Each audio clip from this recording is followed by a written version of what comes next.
The Secrets of Technology is brought to you by the StarQuest Production Network and is made possible by our many generous patrons. If you'd like to support the podcast, please visit sqpn.com/give. Welcome back to the Secrets of Technology podcast. I'm Kim Commando, America's digital goddess, and I never miss an episode.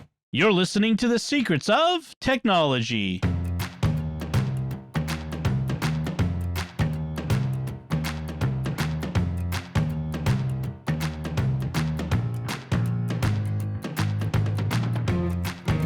Hi, I'm Dom Bettinelli, and you're listening to The Secrets of Technology, where we discuss the tech news that's important to you from a uniquely Catholic point of view. And joining me today on the panel are Pat Scott. Hi, Pat. Hello there. And that's your line, Father. And Father Andrew Kinstetter. Hi, Father. Hello there. You do it better. He has the high ground. Before we get to today's topics, I want to tell you all about another show on the StarQuest Network that you're sure to enjoy called The Secrets of Doctor Who. And that's where Jimmy Akin, Father Corey Stika, and I talk about everything having to do with Doctor Who, from the early 1960s first Doctor all the way to the present day and all the new Doctor Who. We talk about the big Finish audio productions, the stuff that they're coming out with in an animation where they're recreating the lost episodes and all that great stuff. We've been doing it for, almost 9 years at this point. I forget now. I mean, there's 270 something episodes. So it's a lot of fun. Check it out if you're a fan of Doctor Who at all, for the classic, the new, whatever it is. Check it out at The Secrets of Doctor Who, wherever fine podcasts are found, or at sqpn.com/Doctor Who. So today we thought we would revisit a topic from almost exactly a year ago. Actually, it was a year less a week or so. We talked about, in episode 103, we discussed our Oculus Quest tips, hints, and picks. Say that 10 times fast. And and so at the time we said this is a lot of fun, a lot of cool information. Let's revisit this again next year.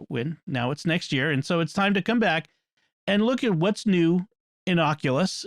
And wow, a lot has happened in the past year, including Facebook's rebranding as Meta and its big push in the metaverse, and all of this, the ideas of that we'll be all living in the Ready Player One metaverse sometime soon and doing all our stuff there. Probably not, but nevertheless, there's a lot going on. A lot is happening. So first, just to kind of check in with both of you, how have you been doing with your Oculus Quest?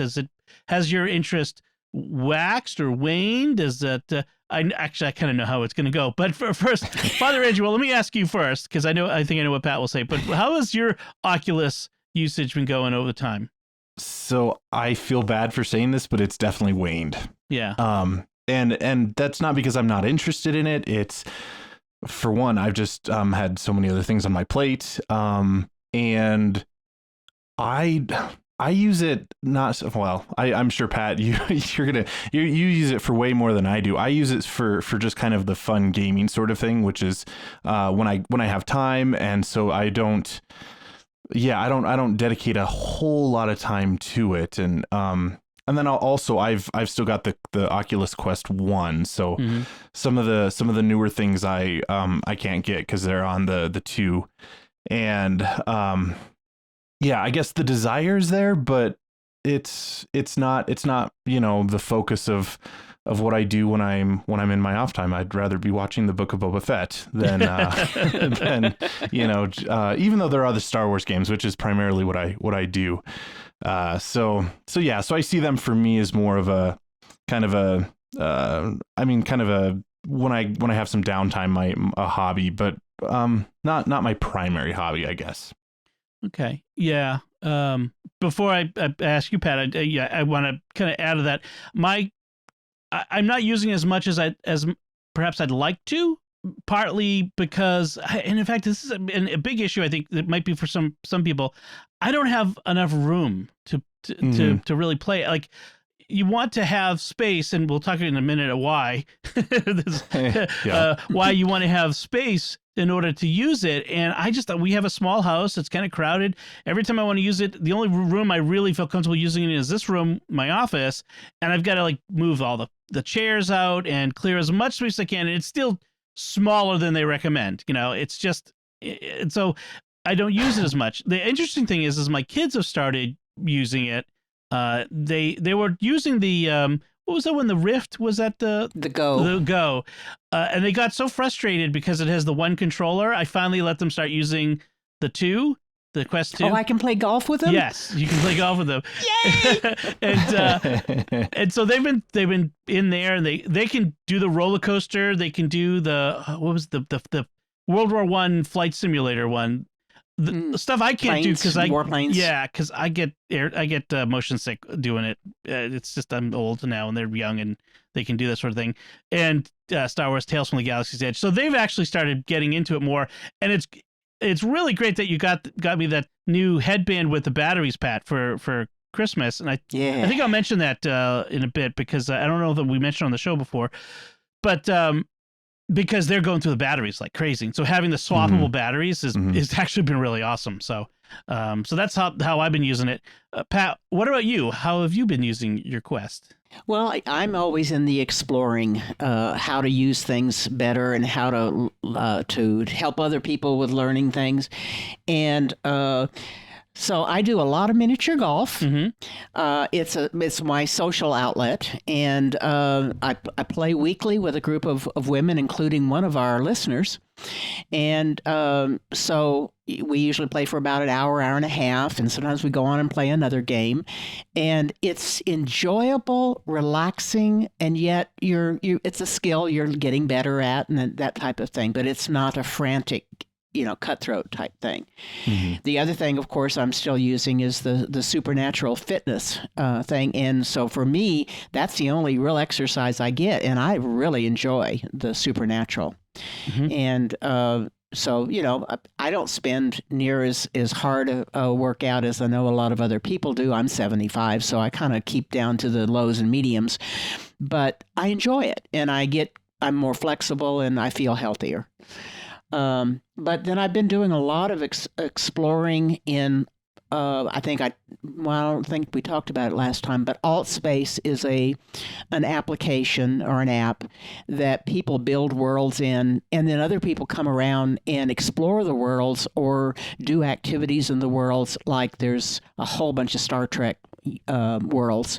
There are things that are replicas of Disney's Magic Kingdom rides and experiences in there. There are nightclubs. There are karaoke nights. There are AA meetings. There are neurodiverse support groups. I mean, it's just their church. Haven't seen anything Catholic, but there's lots of non-denominational or Protestant churches have a little meeting in there. It's amazing what's in there. That's one thing I've been exploring and continue to explore. I haven't been doing a lot of it, but a lot of people have been talking about productivity in VR.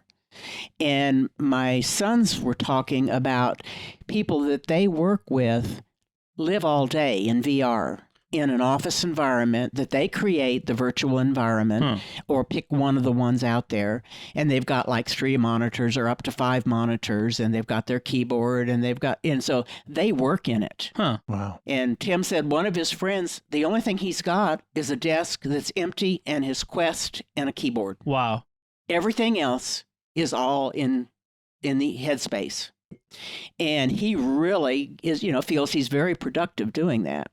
I talked to another gal the other night who does the same thing, but due to COVID, she had not been able to go out to her coffee shops where she normally would go hang out at a coffee shop and work. She likes the ambient sounds, the drinking the coffee, the hearing people around her talking, etc. There are environments that you can go to in the Quest, and one of them is a coffee shop. And there's real people in there, and you hear their voices, and you hear them talking, so you don't want to do trade secrets. But she spends all of her day in VR doing work for pay, I think she does writing or something like that. I'm not sure exactly what she does. So productivity in VR, I've done a little bit with virtual desktop and with immersed. And it's interesting. I don't think I would want to spend my day that way. Yeah. But it's interesting that people are doing that because it gives them distraction-free environments or background that you can be sitting on the mountainside, or you can be sitting in space, or you can be sitting, a lot of different places virtually. I think it's interesting that you you've brought up a number of different like genres of users. And I think that's maybe one of the primary differences why I haven't used it as much as you, Pat, because I sort of look at the Oculus Quest for my intent as a video game.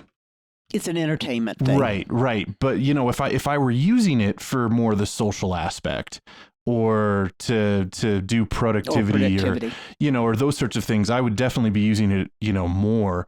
But in my brain, it's sort of labeled as a video game system, and that is exactly how I use it. Well, and that's a valid use. It's just that my background, I'm looking at lots of different types of users. And I mean, I run into truck drivers and engineers and nurses and school teachers and at-home moms. I run across lots of people. And so I'm always interested, how do they use their Quest?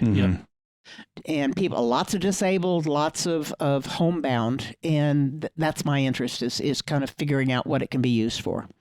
I'm thinking about like all the people who have been stuck at home for the past 2 years, who they were tired of looking at the same four walls and being able to put on the headset and work in that environment. If you could do that, like, I'm not sure I could do it, but no, you've got too many other technical machines that you're using that aren't in part of the Quest. Right. And I'm not sure that the environment is high res enough for me to really seriously buy in, to get that real feel that I'm in it, in the way that I need for that, as opposed to like a game. I don't know, maybe. I've never tried to do any productivity type stuff.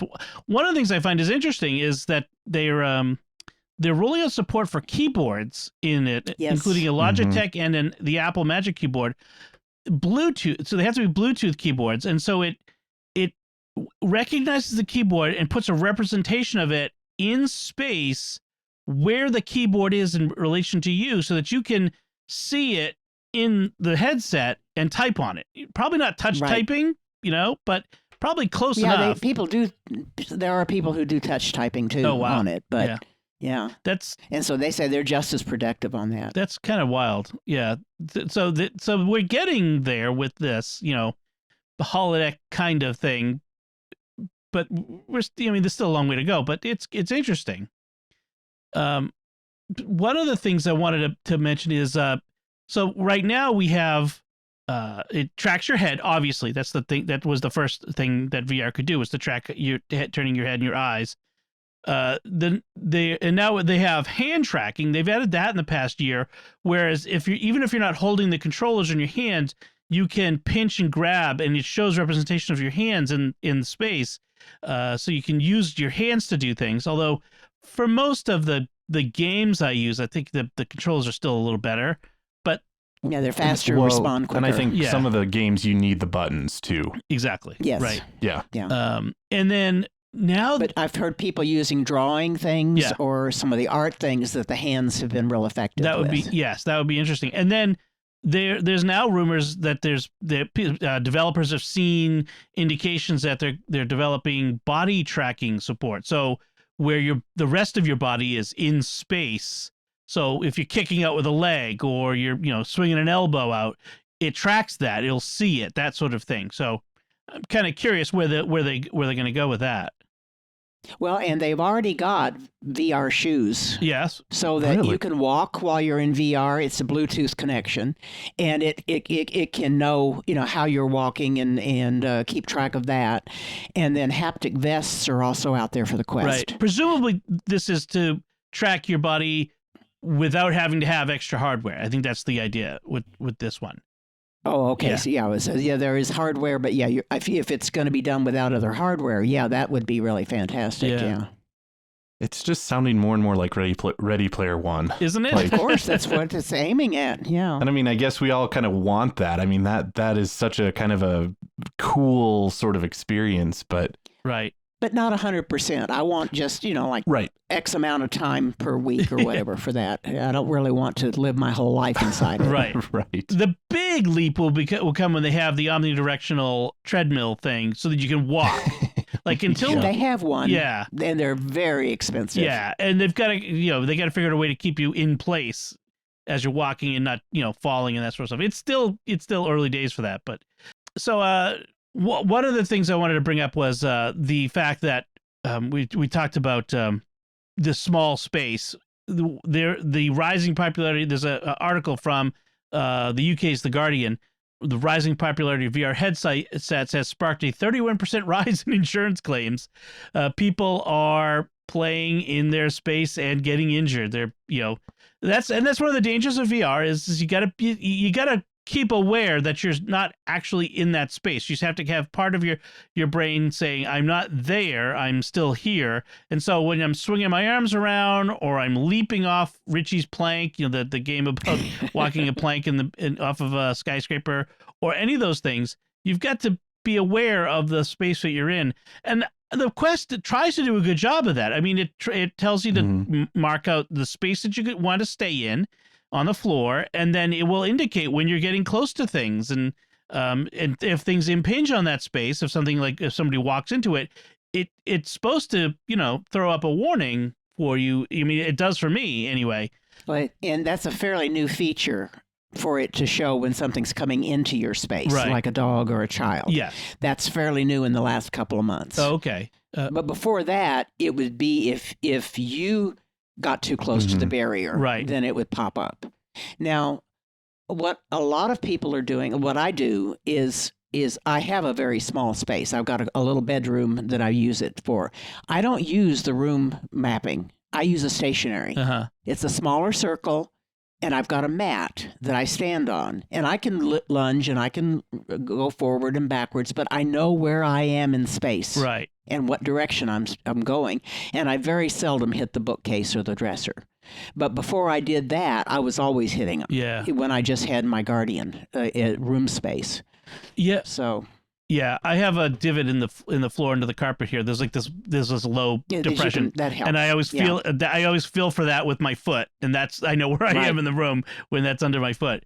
But you're right. Like you don't have to have a 12 by 12 area, although you can certainly have a lot of fun with that. If you've got a small space, you can make it safer that way. Right. I have people that I know that play in a mobile home. Yeah, that would be good. I took the youth room one time and moved all the furniture out and had a 20 by 20 foot square. Nice. That was really cool. But most people, you can't do that in your living room. A lot of people turn their garage into their game room, and they just keep, pull the cars out, and there they go. I kind of wish I'd had a space where I could do that with the sports scramble tennis, because if you got the room, you can have it so you're running back and forth to hit the ball, as opposed to in the normal one, the ball basically comes right to you. So that would be fun. But there's a lot of these videos online of people diving into their TV or smashing a light fixture over their head. So there's it's getting better about helping you. And I love the pass-through feature where if you tap the side of the headset, you can turn this on. It's not automatic, I don't think. You tap it twice and you see the environment around you. You don't have to take it off to see.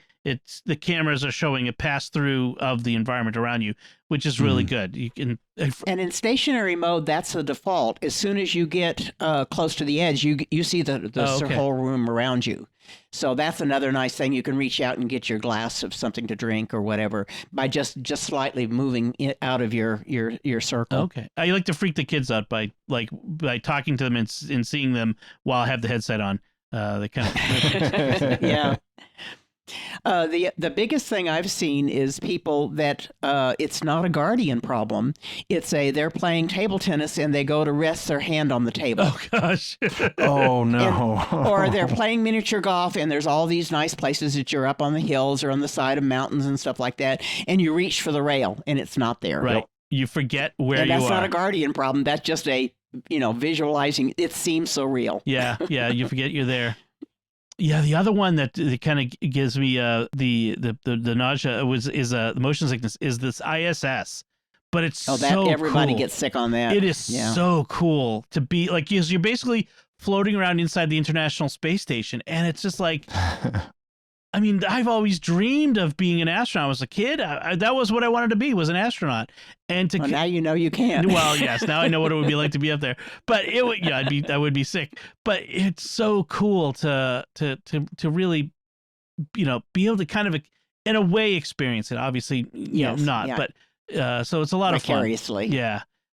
Now, there are lots of tips about motion sickness, like just being in there 10 minutes at a time and then a little bit longer and a little bit longer. But there's also chewing gum, especially a mint flavor that you're getting something multi-sensational out of it. Oh. The C-bands that people use when they go on an ocean trip. Yep. Dramamine.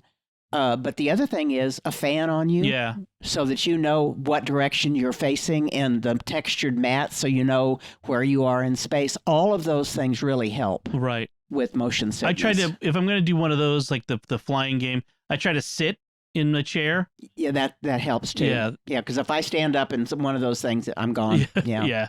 So there's an article that we'll share from CNN, the 15 best Oculus Quest 2 tips and tricks you need to know, which is it's got some good ones, some basic stuff like add friends, and I agree, having friends in the Oculus Quest and that world can be fun, especially if you do things, if you're playing games with them or going into spaces. Make your own avatar, and you can create an avatar that stays with you from app to app, so you don't have to recreate. For some apps. Some apps, right? The apps that support it. So I'll ask this: what is your default room? So when you put it on, you have a default environment that you start in. What do you have for a default? I would ask both of you your default environment. Father first. I really haven't changed it. It's the log cabin, or not the log cabin. But you're in the mountains, or whatever. And it's kind of got a log cabin kind of feel, and it's very cozy and warm. And okay. I don't spend a whole lot of time there anyway, so that's why I've never I didn't even know you could change that room until we were looking at this list. Oh, okay. Right. Pat, what's yours? I like change, so about every couple of weeks I've got a new one up there, and I found a couple of games that when you've gotten that app, it gives you another environment. Oh, Mist gives you another environment, so that you see the mist. Chamber that you go into with the boats. Oh. And then I've got one that's called just a second, I got to think about it. I'm going to remember it in a second. But at any rate, it's a nature one. Uh-huh. And when you go into that one, you get an environment of being on top of the rocks overlooking not the Grand Canyon, but one of the other Western canyons. Uh-huh. And you see the Horseshoe River coming around, and you hear the sounds of the wind. I know that one. Yeah. But I can't. It's I'll have to put it in the show notes because I just can't remember it.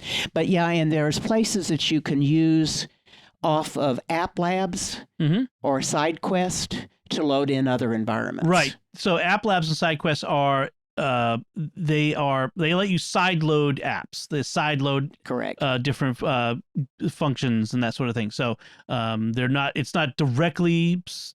not the standard support that's basic into it, but it's still supported. So for me, I started with the space station. That was really cool. That was mine. But I've moved to I think they call it like cyber apartment. But frankly, to me, it's an apartment on Coruscant. That's the way I look at it. And okay. It's so cool. I kind of want to walk around in it. That's the downside. That's when you need your 12 by 12 room because you can walk around in it. Okay. If you've got the large enough space. Right. Oh man, I want to go up the steps and look at it from there, and that sort of stuff. So it's kind of neat. I mean, it's very basic, and I've used a couple different ones, but that's fun to change that. I like the desert one a lot. Yes. The desert, the sandy looking to it. I guess I miss Arizona. I don't know what it is. I was going to say, it's very Arizona. Yeah. Yeah. So another thing that they've added is voice command. So they have a voice. You can control it with your voice, either by pressing a button and talking. They have a beta version of Hey Facebook, which is kind of I don't use that one. I don't want to call Facebook. I mean, it's bad enough. I've got Siri and Echo, but you can use the voice commands to do. It's sometimes a little faster, especially if you're not really good at pointing and clicking at the things with the controller, like especially like shaky hands or anything like that. The voice commands can help you navigate the environment a little easier, so that's good. Well, and I use the voice command a lot for taking pictures. Oh. Snapshots in the app. I just say, push the button and say, take a photo. And so like when I'm finished with our Sunday games, we can take a photo of the scorecard and the people's scores and the people who are playing in the game, and we post them on Facebook, and nice. et cetera. Mm-hmm. Cool. So or like if I see something I want to remember later, I just take a photo of it, and then when I look at it, I say, oh, yeah, I need to go look up that app, or I need to go look up that event, or whatever it is. Okay. But a lot of people use it for shutting down because it's faster than trying to go through the click, point, tell it to shut down. I just hold the Oculus button or the power button and just let it go all the way down. That's what I usually do if I want to turn it all the way off. Yeah. Yeah. So another tip is to use your phone to put the Oculus app on your phone, whether it's iOS or Android, and you can buy games there. You can or get free games. That's another thing they mentioned, is that there's a lot of free stuff on there as well, and actually that is a nice way to do it. And they often put discount promo codes in there, like get 30% off and stuff. So look for those deals. Those are always good deals. Well, and if you don't buy things very often, if you just wait long enough, you'll get a discount code. If you buy all the time, you don't get discount codes. Yeah. So and the discount codes are only tied to your account, so you can't give it to somebody else. Right. It's just strictly 20% off or 30% off or whatever. Yep. They must give money, too, because I have a $10 credit with them right now for whatever reason. That's what we're either a percentage or a dollar, so many credits. Yeah, that's true. And for a while, they've had a promotion where if you buy a Quest and somebody else buys a Quest, that you can refer somebody. If you do it, the timing has to be really tight, though. And they get $30 worth of credit, and you get $30 worth of credit. And during the holidays, it was $60 worth of credit. Wow. So that was a big incentive for a lot of people. But you can't do it after you set up your Quest. You have to get the referral before you log in the first time. Okay. Okay. You mentioned the free stuff. Yep. There is a website that I will also put a link in the show notes, but it's called howtovr.com. Yep, we mentioned that. And it's got a lot of things for newcomers, talking about the free games, the free apps, the free experiences. There's a whole section on video 360, what to look for, how to make sure you're getting a high quality video.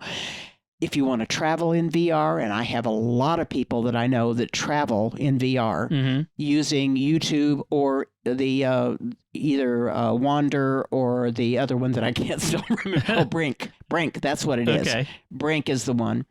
Brink is also cool, by the way, because there are some interactive things you can do while you're in the environments. You actually can use your hands to reach out and feel rocks that are in your environment. Huh. And you can pick up rocks and throw them, and they stay where you throw them for the duration of your time in there. And you can go pick them up again and move them around or whatever. And it's got a very, very photorealistic. It is not cartoony at all. Oh, wow. It is very photorealistic, but you only have about 20 different places you can go. But they are well done. So okay, nice.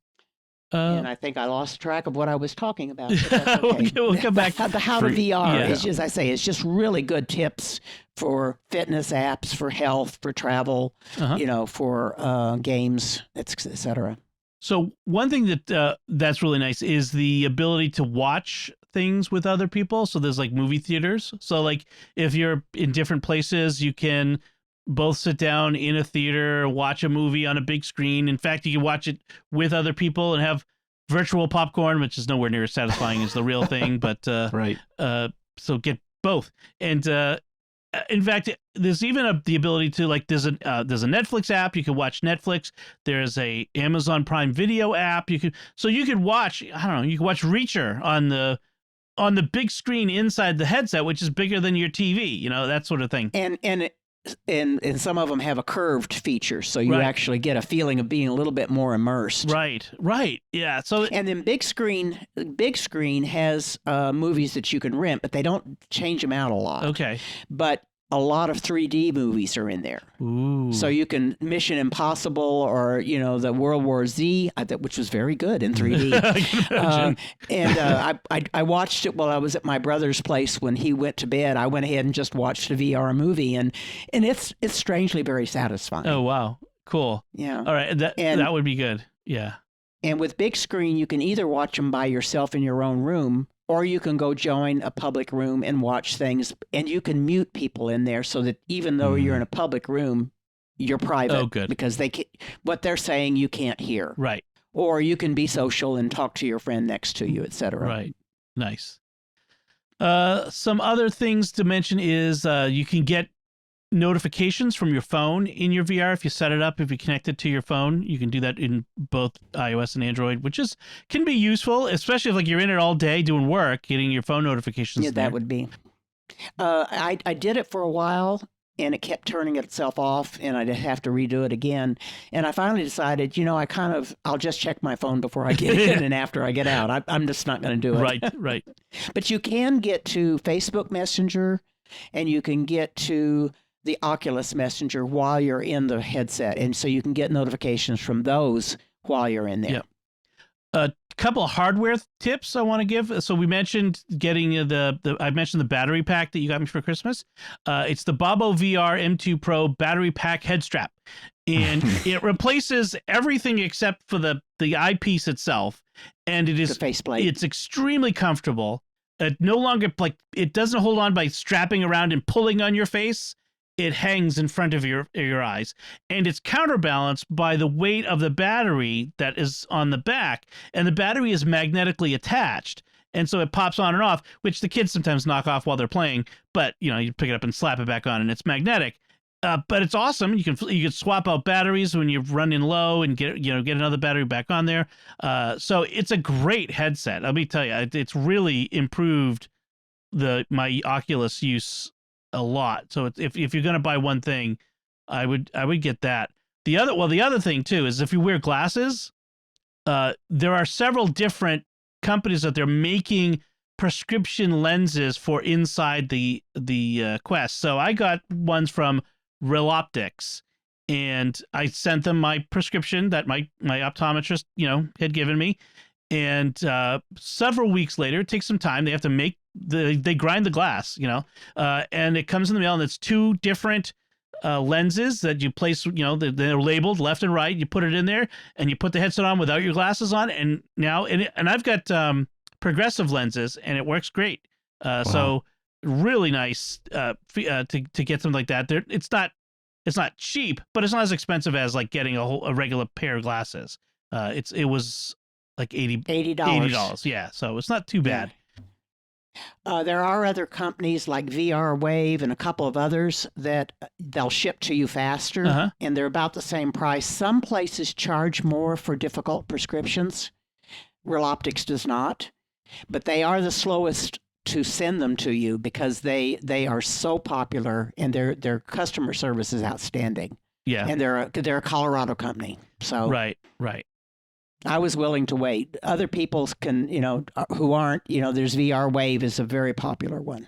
So I'm trying to think of other things in this. You can I think I mentioned, or maybe this was before we started, you can connect your Quest to your PC, Windows PC only, unfortunately. But to do even more games, higher end games, you can use it to play the Steam games. Or Alex, Half-Life is the one that everybody talks about, being the ultimate video graphic experience. So for me, it's the Star Wars Squadrons. I just really, really, really want to fly in an X-Wing. Yep. I mean, that's all I want. I want to fly an X-wing. That's my. I would return to my 8-year-old life. That would be. So that's a cool thing. So if you got a gaming PC or a PC class, a gaming class PC, that would be good. And then you don't have to wait for the PS5 VR, which is like unobtainium at this moment. That sort of thing. At least you can get that. I want to mention, you mentioned Supernatural before. That's the exercise app. And for the longest time, it was the lightsaber style where you're swinging at balloons as they come flying at you. They call it flow now. Yeah, they've added like flow, which is boxing, basically. And so you can now do... Well, flow is the bats and boxing is the other. Oh, right. They call it flow because they can't call it lightsabers because Disney. And then, the other one is the boxing. And they also have like some meditation style stuff like that. But for exercise, so they have the boxing. So it's a little bit more variety. They've improved their interface so that you can get to the sorts of things, like you can narrow down which instructors you prefer, which kind of music you like. It's a lot easier to get to this. How long are the workouts? Yes. Yeah. I like that a lot. I wish there was actually a way to set it so that it's set to that every time you come in. But they'll work on it.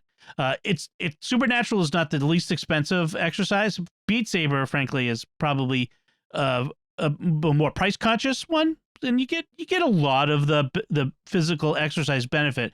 But Supernatural really is best in class. It's really fantastic. Now there are some people that have like rowing machines or things like that use HoloFit. Mm-hmm. There is a new one that's just dropped this week called Les Mills. I think it was maybe 2 weeks ago. Les Mills is another exercise program, and I think it's a one-time fee. Some people really like it. Other people say, no, they like Supernatural a lot better. Okay. There's a whole bunch of free things through App Labs that are...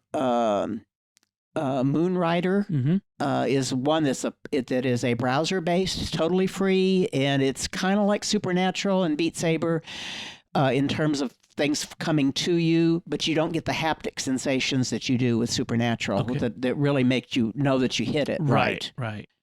And there's a whole bunch of those free apps, and so there's probably a good 8 to 10 apps that are fitness related of varying prices, and 2 of them are subscription. The rest of them are not. Okay.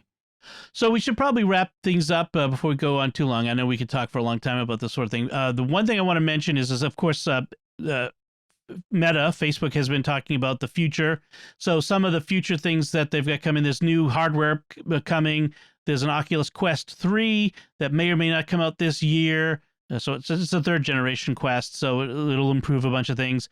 And even something called Project Cambria, which is also some people are calling the Quest Pro, which would be a high-end and expensive, and perhaps something along the lines of Microsoft HoloLens, so the more in a professional environment, that sort of thing.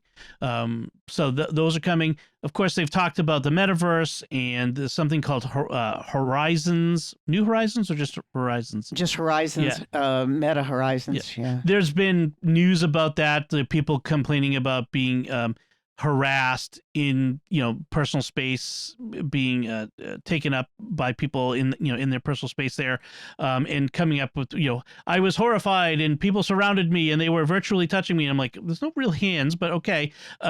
They weren't actually, and it's like, you can always take the headset off, and that's the thing I keep saying to people, you can always take the headset off.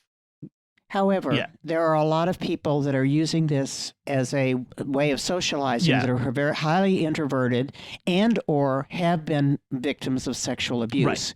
And I know that I've talked to several women that said that when this happened to them, they were new to VR, they froze. They didn't know what to do, and these people just kept, hounding them and they really did feel assaulted.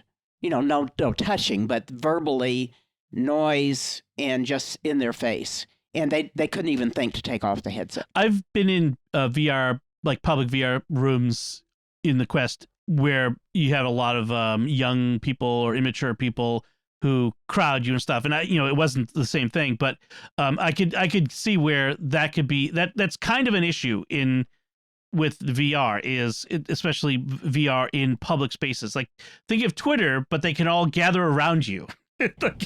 Right. So this is an issue with these metaverse ideas, is how do we deal with this? How do we work with this, because it's only good. The problems we're already having with social media are now going to be translated to a new dimension, literally, and we need to figure out how to deal with that better. So it's going to be something that Facebook and the others are going to have to figure out. Meta has already added a personal boundary feature that it provides personal space so that you can turn it on and no one can get any closer than 4 feet and that sort of thing. And you can mute other people and that sort of stuff. They already had it. It's just that it was not the default. Oh, They've okay. made it now the default, and at this time you can't override it. You can't turn it off in Meta. Okay. AltSpace has the same thing, that they've always had a bubble around you if you wanted to, but now they're changing they're flipping it and making it default, but you can turn it off in AltSpace. Interesting. Okay. I think it's a useful thing and will make these spaces more welcoming for more people. Yeah. Definitely. All right. That is very good. So let's make a plan to come back to this in a year and see where things are then. I mean, we Quest 3 Pro, Metaverse. That should be an interesting year. Maybe even an Apple VR or AR. Yeah, I think they're talking about it for a couple of years away, but yeah. It's a little ways up. All right, so let's right now take a moment to thank our patrons who make it possible for us to create the secrets of technology, including Bill Q, Eileen H, Andrew V, Maria X, and Tim L. Their generous donations at sqpn.com/give make it possible for us to continue the secrets of technology and all the shows at StarQuest. You can join them by visiting sqpn.com/give. So, a little bit of headline news this week. Last week, Samsung had it. I mentioned last time that we were going to have that we're entering into new hardware season, and so the first one up for this new hardware season is Samsung, and with their new Galaxy S22 line of phones, which essentially replaces not just the old Galaxies, but the Note, the Samsung Note. If you remember, the Note was their real flagship phone for a while. It was their big the one that they put out there as their most interesting phone. And they had troubles back a few years ago when they had some battery issues and they had to pull them off the market, and it never really recovered, and they really haven't updated them in 2 years. So they've it feels like a lot of people are saying they've folded whatever the Note was into the S22. And so you have the S22, the S22 Plus, and the S22 Ultra, and the Ultra has the S Pen so that you can do the writing on the screen and that sort of thing. And I'd like to get your opinions, but the way I look at it is the Galaxy is essentially the Android iPhone, right? I mean, to Android, that's the one people get. Yeah, the Android fans would bristle at that because it's like as if that everything is just an alternative iPhone. But from an iPhone user standpoint, it's the prices is about the same. The features are are very similar. It's just one's Android and one's iPhone, and so they're interesting to me. I mean, the cameras are nice.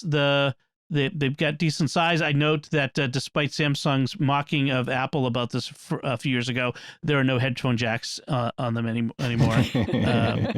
So we'll see how that went. But so what do y'all think of this? I mean, five lenses on this. I mean, at some point, these phones are all going to have like all lenses on the back. It'll be just lenses top to bottom. What do you think? Interesting. Who's it for? You recommend it to anybody? What do you think? I mean, I'm an Apple boy, so right.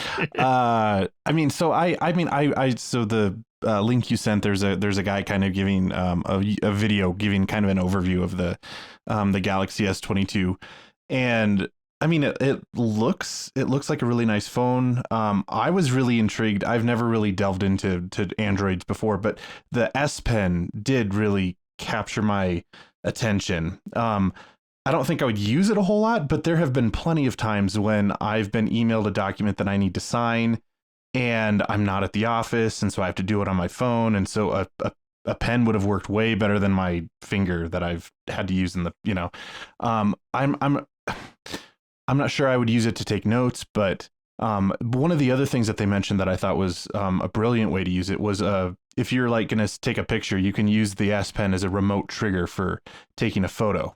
Oh yeah. So like some of those kind of things sounded really interesting to me. They aren't going to make me switch from an iPhone, right? So I would, for me, this would be for the people who are already Android users and, are have a 4-year-old phone that they need to upgrade and are comfortable with the Samsung Galaxies and, would want to do that. And they look really cool, but they do. I'm not going to get one. So both of us, being from northern climes, the S Pen would solve one issue for us, which is trying to use the phone with gloves on. Yes. Yes. It drives you crazy because, like, they have these capacitive gloves where it never worked right. My gloves, the actual, like, they have like a rubber kind of thing on the finger. It's worn off because I've just worn the gloves so much. Right. So like I need to go buy new gloves to use it. So you can use your phone. So, but having the pen would be totally. Yep. So that's one nice thing that if Apple were thinking about doing it, I'd be interested in. Yeah. But again, that's just for the S22 Ultra. That's not for the other models. Only for the top of the line phone. Yeah, which is $1,200 starting price point. It's even higher than the iPhone, the Pro Max. Yeah. Yeah, and the Apple's already got the pencil, the Apple Pencil. That would be a natural to carry over to the Max, the next version of the Max if they wanted to use the pencil for that. Definitely, yeah. But I know that Steve Jobs did not like styluses. Well, yeah. So that's kind of why they've never done that. Steve Jobs was brilliant, but he was not infallible, as we know, because he also thought nobody wanted to watch video on a small screen. Right. Well, and the stylus. I probably wouldn't do it on an S22 Ultra, but when I was in college, we had a I forget if it was a Fujitsu or what kind of a Windows PC it was, but it was a Windows laptop but tablet combo. And so you would spin the screen around and fold it down, and you had a stylus, and that's how I would write.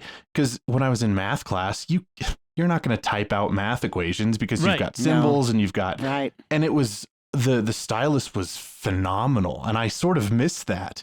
Granted, I'm not doing a whole lot of mathematics at this point, but yeah, the stylus is not just kind of a gimmicky thing. There's definitely legitimate uses for it. Well, markup on PDFs that you get, you want to make a note or you want to circle something, those all could be done much nicer with a stylus or an Apple Pencil. Or I've seen all sorts of, like, if you're going to take a screenshot, like if you like on a map and you want to like say, meet me here at the park Notate on this, it. any notation would be easier with a stylus than my finger. I'm old enough to have had a Palm Pilot with a stylus, and me too. It was extremely useful. So nice. So the other part of that story was that their event, Samsung Unpacked 2022, they did it partly in the metaverse, and it didn't go quite how it was planned.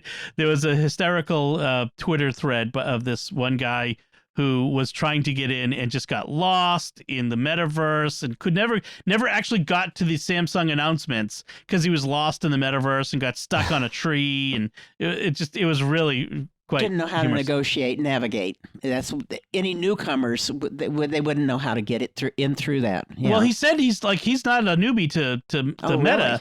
Really? Into the VR. It's just the way it was set up was really bizarre, and so it's just kind of funny. It's it's new. We'll get there. I have some of my clients that use Androids, and a lot of them have Samsungs, and so I'm sure I will see these coming up. Again, a lot of if you're going to talk equivalent machines, the Samsung and the iPhone are pretty much equivalent. Then there's a lot of other Androids. There are other brands, right? And so for a lot of my clients who are lower, say maybe not on the higher end of the income scale, they're not usually buying the higher price Samsung. They're getting the lower one, or they're getting an LG, or they're getting a some of the other Androids that are around. Right. And if I were looking, I would seriously consider the Google Pixel as well. And I've had several Google phones, and because I need one Android to help my clients. Right. And that's what I've done in and 2 or 3 of them have been Google. Yeah.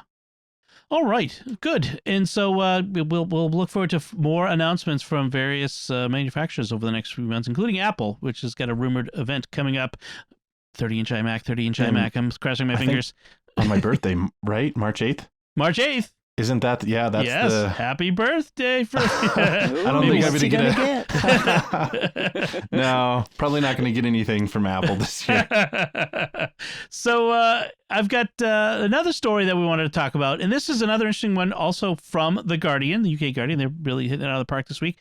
This is a story about internet access, and they're reporting on this study that was done by Cardiff University in Wales and Sapienza University in Rome, which looked at behavior among hundreds of thousands of people and looking at correlating internet speed versus activism versus being involved in specifically political parties, trade unions, and social volunteering. And when they mean political activity, they mean not keyboard warrior, but like getting out the door and going and doing things.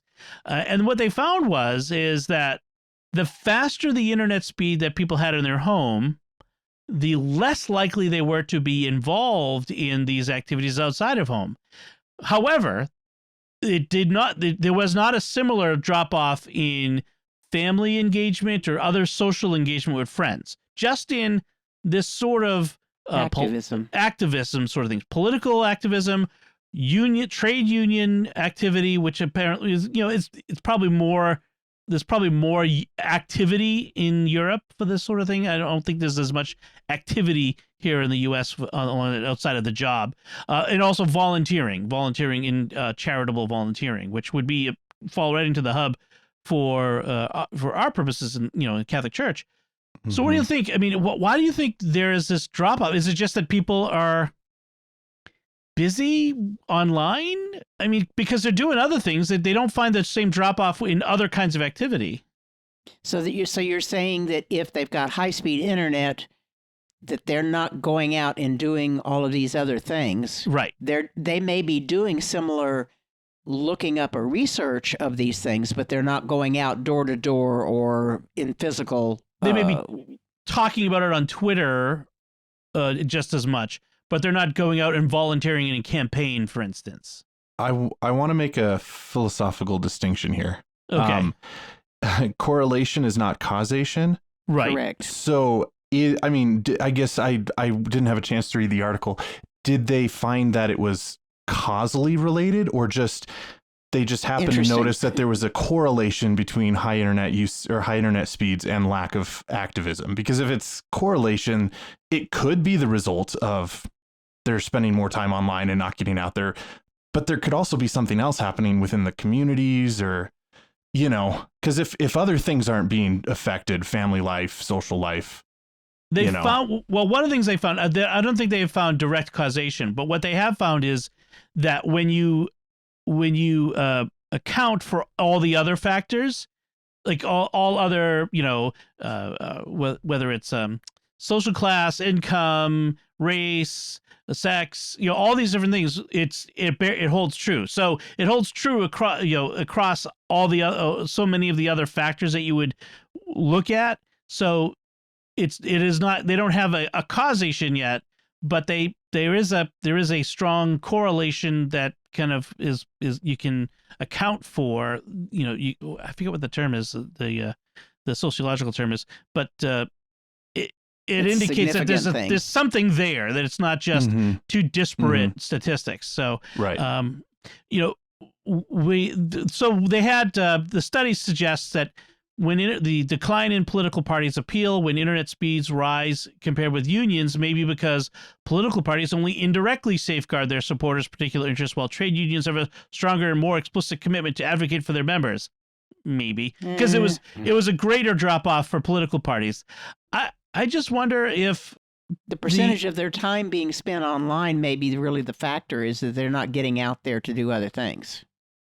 Right. I think maybe the fact is that the more time the higher speed leads to more time spent online in certain activities, right, which I think can cause you to be less interested in doing that sort of stuff outside of the phone or the computer screen. I don't know. It's an interesting study, and I'm not sure. Like, some of the drop off may be, is certainly attributable to COVID. People going out less. People aren't going and gathering in these things. Regardless. But it's, I don't know. But then that should have been the same percentage, whether it was low-speed internet or high-speed internet. Exactly. So that doesn't explain all of it. So, it's interesting. So they said the combined effect on engagement with organizations was a 6% reduction in participation from 2010 to 2017 for each 1.8 kilometers closer to the local exchange someone lived, which they equated with higher speed. I'm not even sure I agree with that, because there's also different types of internet providers that not just distance makes a factor. I'm gonna guess. And in fact, I wish I knew. Then maybe listeners can let us know that internet speed. It's not the internet provider situation is different in Europe than it is here. In probably it's done as a local utility as opposed to privately contracted, and I buy a package at, and I can choose a different speed depending on how much I want to pay. I'm going to guess it's different in the UK, especially. It may be like the older DSL service that it is a fact that the further you were away from the hook, the connection point, the slower your speed. Right. But that's not true with other types of things like fiber and cable. So one of the things that they worry about is that, to quote one of the study authors, the rise. These kinds of organizations have been defined as schools of democracy, political organizations, trade unions, social organizations, where people learn the benefit of cooperation, and adding that involvement with such organizations also help people to trust strangers. The rise of populism has been linked to a decline in interest in public affairs. And we thought that being less politically and socially active, people may be less capable of interpreting political phenomena and understanding the complexity of the management of public affairs. I'm not sure that's necessarily true. I think people tended to not be as involved in the past either. But I think there's some truth in the fact that being involved in groups outside of your home, outside of work, is good for communities. It helps strengthen community. It helps teach values and teach cooperation, especially when you have to deal with people who don't think like you, who have different views. And I think a lot of our polarization and division has to do with the fact that we're spending less time with people who are unlike us in our views, in our silos online. So that there may be something to that. And maybe part of that is with higher speed internet, that people are going to the communities online that are like what they are. And that's already reinforcing that. They're not getting the news coming in other ways. Right. And involvement, yeah. Yep. All right. So, and then our last headline is the Pentagon is looking for sanitation engineers in space. In space. Garbage in space. Yes. So one of the things that they note is that there is the orbit, the orbital shell around the planet, the low Earth orbit, is dense, relatively speaking, with trash. Everything from tiny specks up to large chunks of used rockets, old satellites, et cetera, et cetera. The U.S. Space Force tracks about 40,000 pieces of debris that are fist size and larger, and there's much more, even smaller than that. And all of it, including the tiniest pieces, are a danger to other spacecraft. Even a tiny speck of dust hitting the ISS at orbital speed could cause a serious problem for the astronauts and the space station. So what do we do with all that decades of space travel junk? Well, they're going to start subsidizing or putting out contracts to study how to deal with it. And so there's a couple of companies that are already working on programs figuring out how to scoop up junk in orbit. Big net. So, one of them is this company called Astroscale, which is developing a spacecraft that they hope would be able to meet a tumbling object in space, mimic its spin, and then grab it using a magnet.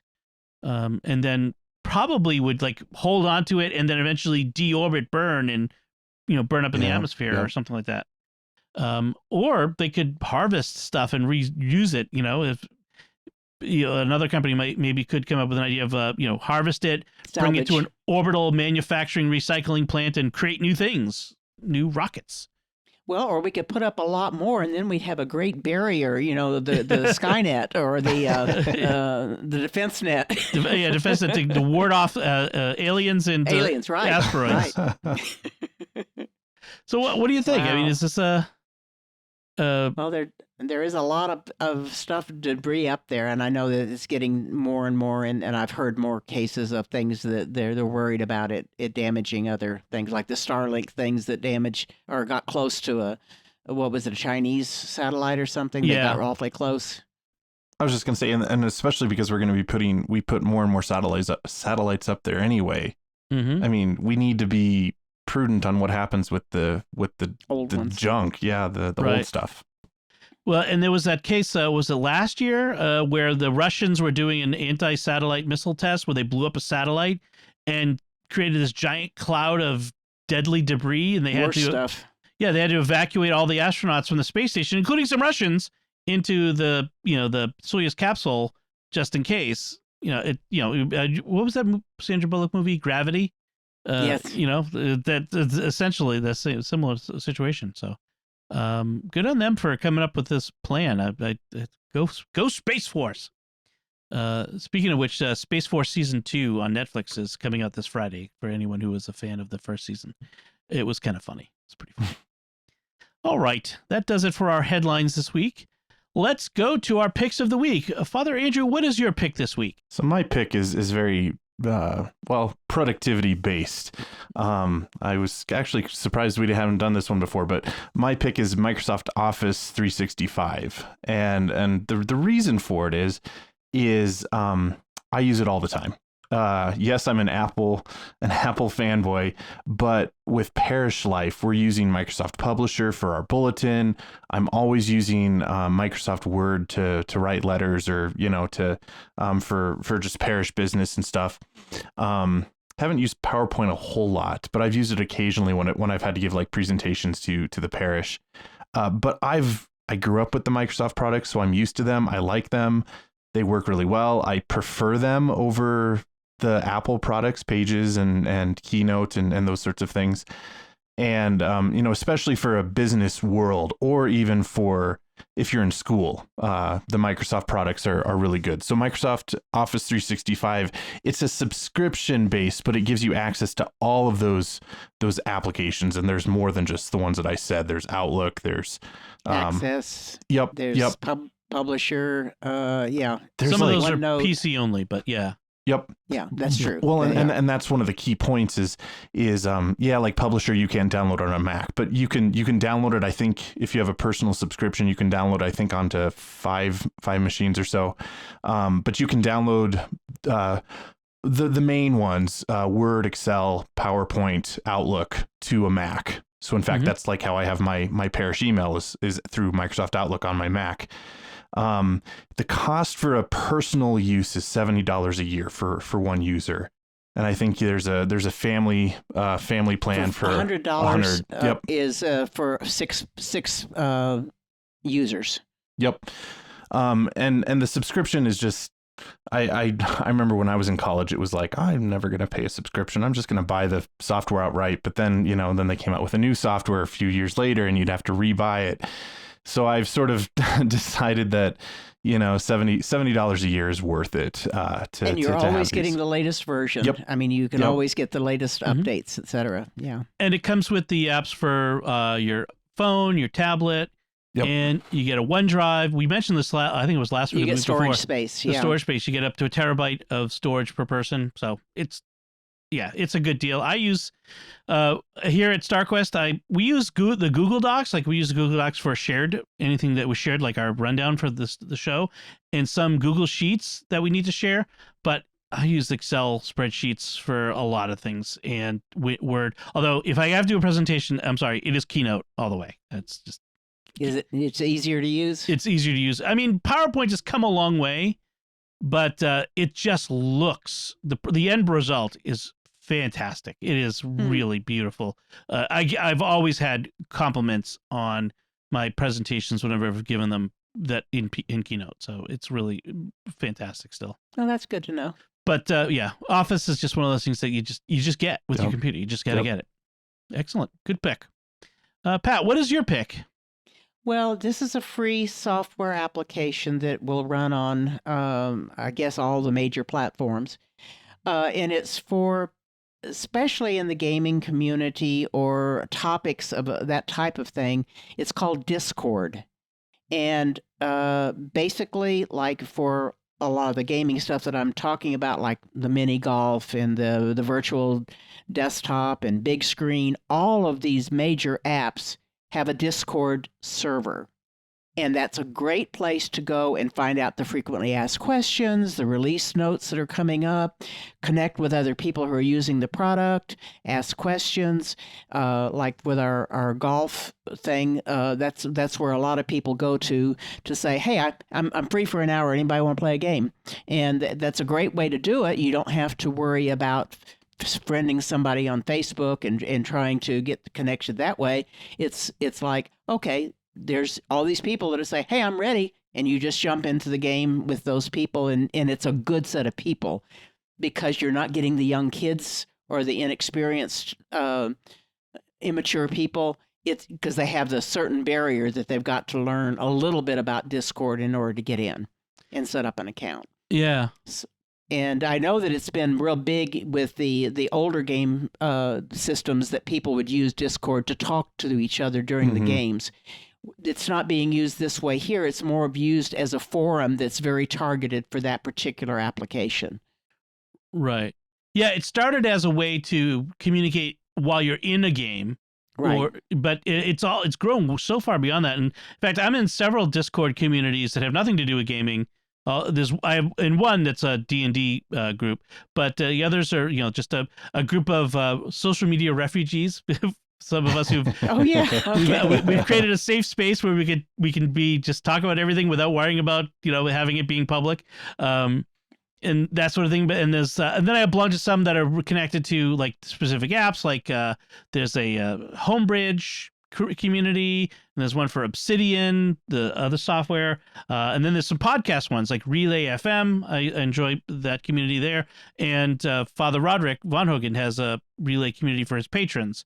I didn't know that. A Discord community for its patrons. And so, in fact, a lot of Patreon creators can create a Discord community that's connected so that only patrons can go in. So it's kind of an interesting way of fostering community. So it's good. Yeah, Discord is great.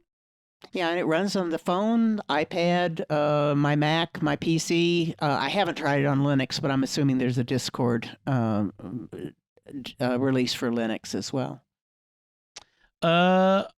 Excellent. Thank you. So my pick is a little bit of hardware that's kind of fun called the Quick Draw. It's from Elevation Lab, and it's very simple. A lot of times I have so many things plugged in on my desk. I've got cables running here, there, and everywhere.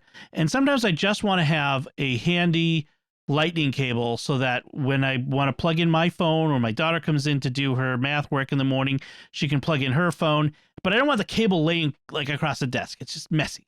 And so the Quick Draw is just a nice little smartly designed gadget that it uses adhesive to attach to the bottom of your desk, and it keeps a cord hidden away there, like with a little spring-loaded clamp.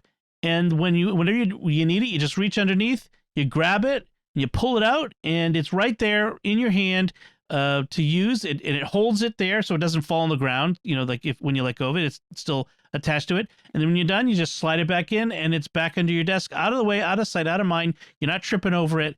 It's just a neat little, handy gadget that is nice. The Elevation Lab has a bunch of stuff like that that's really nice.